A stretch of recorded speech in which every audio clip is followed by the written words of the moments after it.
So a clear win for Biden, but the Senate went the other way. And the way I saw it going was that you had a lot of toss-ups in the Senate, and in a wave election, the toss-ups tend to break one way or the other. I thought the toss-ups were all going to break the Democrats' way. So you had, you won the seats you should have won in Arizona and Colorado, but didn't win Maine, didn't win South Carolina, didn't win any of the Georgias, at least not yet, didn't win Iowa, didn't win Montana. They all went to the Republicans. So why, Peter, did we not get the blue wave? Why is it that those Senate seats all broke Republican instead of all breaking Democratic? Well, I wasn't a proponent of the blue wave theory, but I do believe a former president who called 306 votes an overwhelming victory, that he quote kicked some ass, and I believe Joe Biden did that. But I think there were a number of things that worked against us. Some need more analysis, but clearly the whole defund the police and the enamored left wing of our party with socialism turned Florida and Texas into reliably red states. And the Democrats tend to view the Hispanic vote as a monolith, and it's not. Uh, there are a lot of folks who moved into the United States from countries where socialism caused a great deal of pain for them, and they are not going to vote for it again. And I also think that the defund the police worked against white working moderates who might have considered a Democratic candidate. And we always get seduced thinking Texas is going to go blue. It's not going to, and our energies are best spent, somewhere else. But I think we learned some lessons. My big fear is that Nancy Pelosi is going to be crippled by the narrow majority she leads the House by, and it's going to be very close. It may be, no more than 3 or 4 to the good. They're good. Yeah, yeah. Picking up on what Peter said, that is very disturbing to me. The House margin for the Democrats.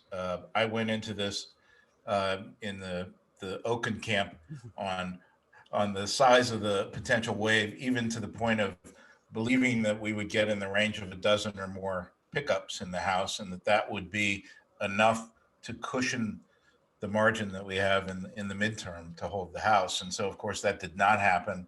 And the party's got to find a way to get this healing process internally going. We had the luxury of the 4 years watching the Republicans sweat through that sort of a problem with the extreme wing of the party pulling the party in one direction or arguably splintering it. And I don't think that the issues that the Democratic Party is confronted with now are that severe, but clearly that is part of what happened here, is that we were whipsawed, and unfortunately, negative campaigning works. Peter's right about the effect of defund the police, and people continue to vote their fears instead of their aspirations. And the Biden campaign was very much an aspirational campaign, and to the extent I fell for that, I plead guilty. But I think he's got to continue to drive that home as the message, because it's not going to be enough in terms of time to turn some of these things around with just one term. He's got to work hard to secure the White House for a second term. I guess, Peter, you had said to us earlier that had Operation Warp Speed, had the 2 vaccines come out, a couple weeks earlier instead of a couple weeks later, Trump might have won. Do the Democrats realize this and realize that their position has got to be moderated? Well, I think some do and some don't.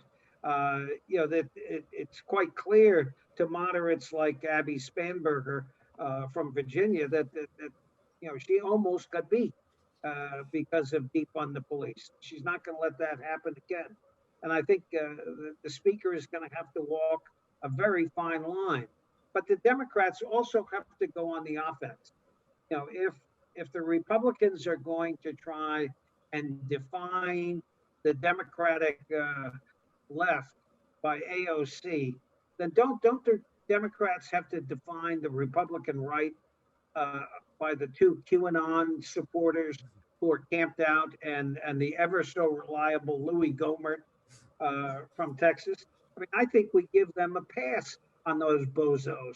And every time they mention AOC, we've got to respond. Well, does that mean that Louis Gohmert, that lunatic woman from Georgia, speaks for your party? I mean, we've got to be tough with them.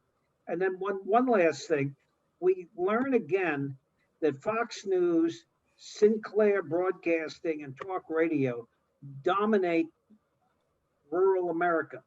And until we figure out how to crack that, we will never gain any percentage of significant voting in rural America.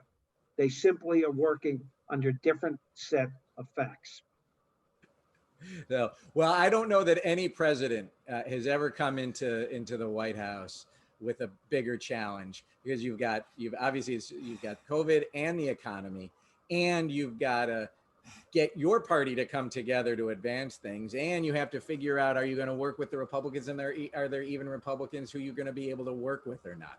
No one's had a bigger challenge entering the White House in day one, maybe than Abraham Lincoln, than Joe Biden has right now. It's going to be a very challenging, time between now and then, and we'll certainly be around to talk about it.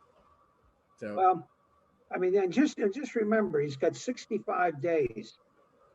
New York Times reporting that he was exploring options on a military action against Iran.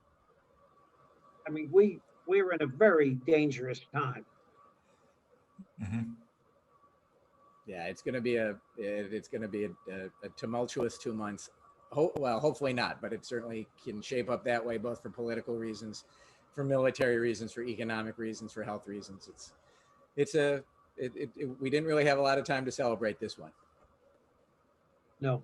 All right, well, thanks, guys. We'll talk again next week.